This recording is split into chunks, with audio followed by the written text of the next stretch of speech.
Episode 6-এর শুরুতে মিওর জ্ঞান ফিরে আসে।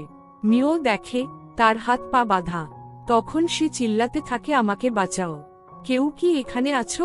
তখন সামনের দরজা খুলে কাইয়া আসে আর শয়তানি হাসি দিয়ে বলে, আমার প্রিয় বোন মিও, তুমি কেমন আছো? তোমার ঘুম ভালো করে হয়েছে? পরবর্তী সিনে মিস্টার কুডো ও মিস্টার কোজি মিওকে খুঁজতে মিওর বাবার বাড়ি আসতেছিল।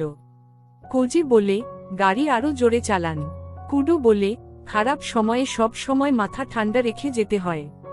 তুমি কি শিওর যে মিওকে তার বাবার বাড়ি আটকে রাখা হয়েছে?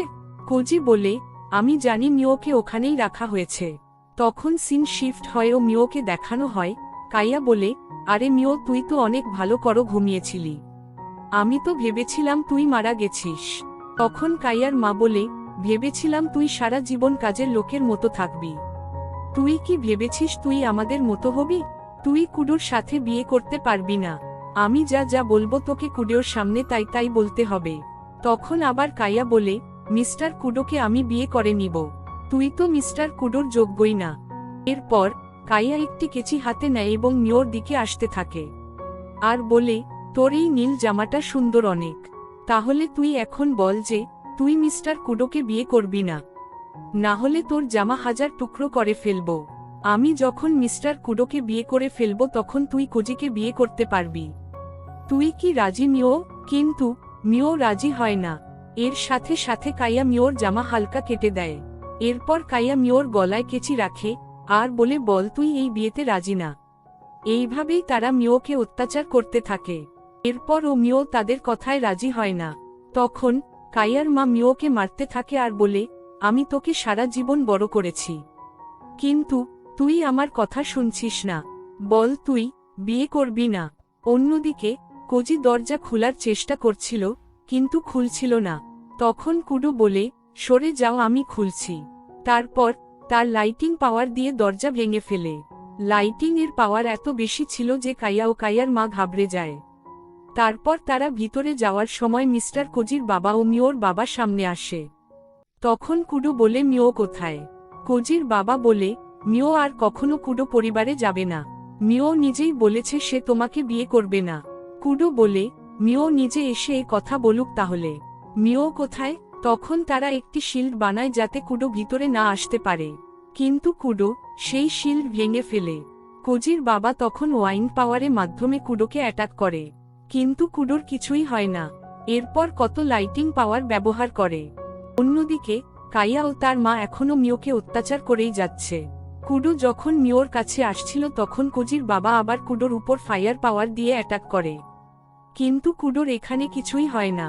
কুডো লাইটিং পাওয়ার ব্যবহার করে কোজির বাবাকে অজ্ঞান করে দেয়। কোজির বাবার ফায়ার পাওয়ারের কারণে মিওর পুরো বাড়িতে আগুন ধরে যায়। অন্যদিকে কাইয়া মিওর গলা চেপে ধরে রাখে আর বলে, বল তুই বিয়ে করতে পারবি না। তখন কুডো সেই রুমে চলে আসে। এটা দেখে কাইয়া তার গলা ছেড়ে দেয়। কুডো মিওর কাছে দৌড়ে আসে। তখন মিও বলে, আপনি এত দূর আমাকে বাঁচাতে এসেছেন তাই আপনাকে ধন্যবাদ। এর সাথে সাথে মিও অজ্ঞান হয়ে যায়। কুডো দেখে মিওর জামা ছেঁড়া ও তাকে অনেক অত্যাচার করা হয়েছে। কাইয়ার মা যখন বাইরে আসে তখন দেখে তাদের বাড়ি সবকিছু আগুনে পড়ছে। কুডো কাইয়াকে জিজ্ঞাসা করে, তুমি এমন কেন করলে? কাইয়া বলে, এতে আমার কোনো দোষ নেই। মিওর কাছে কোনো অলৌকিক শক্তি নাই, ও শুধু ঘরের কাজ করে। তারপর ও ঘরের কাজ ঠিক করে করতে পারে না। এই সব গুণ নিয়ে ও কুডো পরিবারে বিয়ে করে কিভাবে? আমাকে বিয়ে করুন, আমার অলৌকিক শক্তি আছে। আমার মা বাবা বলে আমি মিওর থেকে 1000 গুণে ভালো। তখন কুডো রাগ দেখিয়ে বলে, আমি এখানে তোমার গব গব শুনতে আসিনি। এই বলে কুডো চলে যাচ্ছিল তখন আবার কাইয়া তার সামনে আসে আর বলে, কেন কেন আপনি মিওকে বিয়ে করছেন? আমি মিওর থেকে অনেক ভালো। কুডো বলে, তোমার আচরণে আমি বুঝে গেছি তোমার মধ্যে অনেক অহংকার। আকাশ ফেটে গেলেও তোমার মতো হিংসুটে মেয়েকে বিয়ে করতাম না। পরবর্তী সিনে নতুন দুটি ক্যারেক্টার দেখানো হয়। একজন বৃদ্ধ মানুষ পর্দার মধ্যে আর অন্যজন চশমাওয়ালা। বৃদ্ধ মানুষ বলে, কোজির বাবা কোনো কিছুই করতে পারল না, এখন তো কুডো ওই উসুবা মেয়েকে বিয়ে করে নিবে। তখন চশমাওয়ালা বলে, মহারাজ, আমরা যেই সব প্ল্যান করেছি তা এখন প্রয়োগ করার সময় এসে গেছে, তাই দয়া করে আমাকে আদেশ দিন যাতে আমি মিও ও কুডোর বিয়ে বন্ধ করতে যেতে পারি। শেষ সিনে মিও চোখ খুলে দেখে কুডো তার সামনে। তখন মিও বসার চেষ্টা করে, কিন্তু তার পুরো শরীরে ব্যথা থাকার কারণে সে বসতে পারছিল না। কুডো বলে, মিও তুমি কি ঠিক আছো? মিও বলে, হ্যাঁ আমি এখন ভালো আছি। আপনাকে অনেক ধন্যবাদ মিস্টার কুডো। তখন ঘরে বৃদ্ধ মহিলা আসে। এসেই সে কান্না করা শুরু করে আর বলে, আমাকে ক্ষমা করে দিয়েন। সবকিছু আমার চোখের সামনে হয়েছিল কিন্তু আমি কিছুই করতে পারিনি। কুডো বলে, তুমি ঠিক আছো এইটা দেখে ভালো লাগলো মিও। এরই সাথে সাথে মাই হ্যাপি ম্যারেজের পর্ব 6 শেষ হয়। ইউটিউব থেকে দেখে থাকলে সাবস্ক্রাইব এবং ফেসবুক পেজ থেকে দেখে থাকলে ফলো করে দিবেন।